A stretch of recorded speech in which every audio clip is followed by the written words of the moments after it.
I did a screen melt, melted glass onto the kiln shelf, and as is always the case, it picks up texture from the kiln shelf. I want to get rid of that texture and polish it down so both sides look the same. I'm going to use this vibrating reciprolap. The first thing necessary when you set up the reciprolap is to make sure it's level. I've cut up a bunch of pieces of cardboard that I use as leveling devices. I've already checked this for level and put one piece under one of the legs. Now I'm going to set it up to get going. We're going to start with 80 grit silicone carbide. I like to store it in these food containers. It's an easy place to keep it moisture free. And this little laundry soap measuring cup is a really handy device for measuring out how much silicone carbide to put in. I'm going to pour that into the lap tray, and then I'm going to put in an equal amount of water. And just to confirm it's level, we'll just kick her on.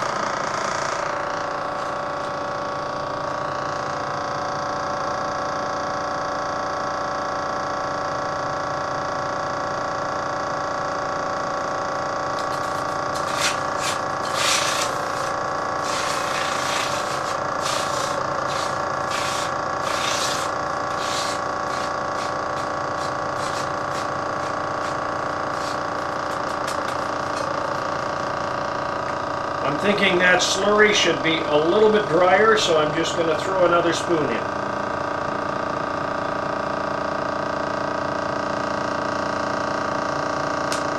The objective is to mix up a slurry that's like a thick paste. If it's too watery, then the water's going to splash all over the place.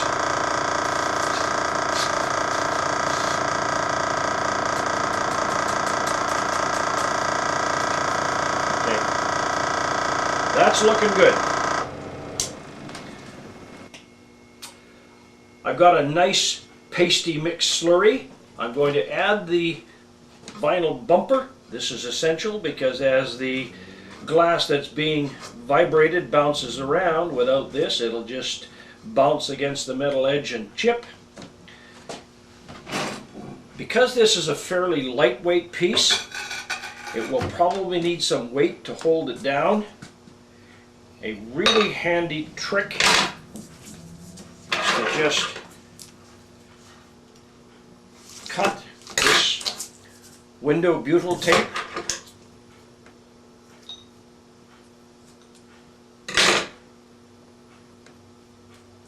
This is really sticky stuff, so it does a terrific job of this. I just take the paper backing off. I'll stick it on. I always like to do 3 points for positioning anything because it's self-leveling. That's especially true with kiln shelves. If you put 4, you always have one that's not as long as the other. Okay, that will now stick beautifully to the glass. I'll center it as best I can and just press it down. I like using water containers like this or any kind of a vegetable container because I can vary the weight that I add to it by the amount of water I add.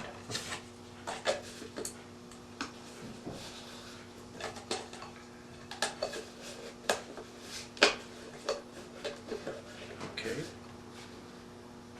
It doesn't want to go down on me. Just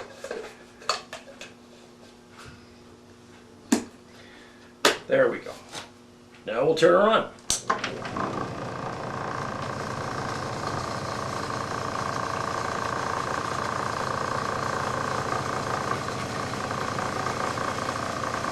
This is what I wanted. It vibrates and it moves.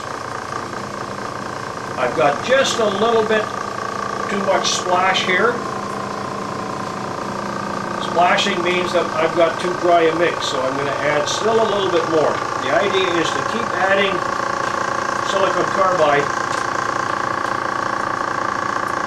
until you get a nice sticky paste, and then just keep it vibrating.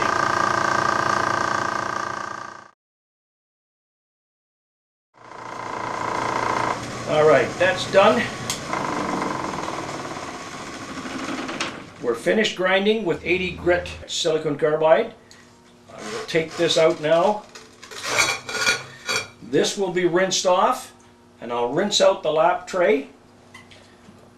Once this is completely cleaned, we'll repeat the same procedure again using 120 grit silicon carbide, then repeat it again with 200 grit, repeat it again with 400 grit, again with 600 grit, and then finally a finished polished cerium oxide.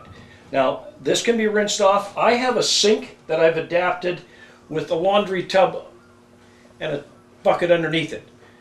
Never rinse this stuff into your drain system. It will plug up the drains. If you can do something like this, it's handy. If not, take it outside and use a garden hose to rinse it off. Again, repeat, do not put silicon carbide down your drains. It will plug them up.